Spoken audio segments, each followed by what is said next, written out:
बिस्मिल्लाहिर्रहमानिर्रहीम दोस्तانو नन موږ د سلفوناماید ډرګز باندې خبرې کوو ورسره ارتباطات او موډ افیکشن لولو. دا درمل انټي بکټیریل تاثیرات لري او د بکټریاو په حجره کې د فولیک اسید جذب او میټابولیزم په پروسه کې د اختلال سبب کیږي.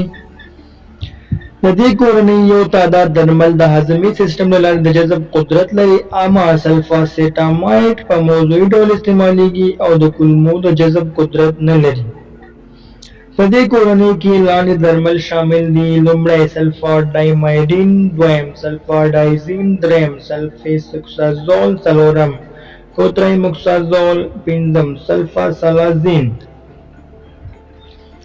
د دې درملو استحبابات: د بولي لاړو د انتاناتو په صورت کې او د سهایاو د انتاناتو وقایې لپاره استعمالیږي.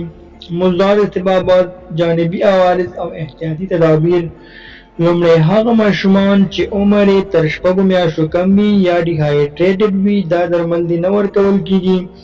دویم دغه درمل ممکن د زړه بدۍ، استفراغ، سردردۍ، د پوستکي ریاکشن او د جوړونو دردونه رامنځته کړي.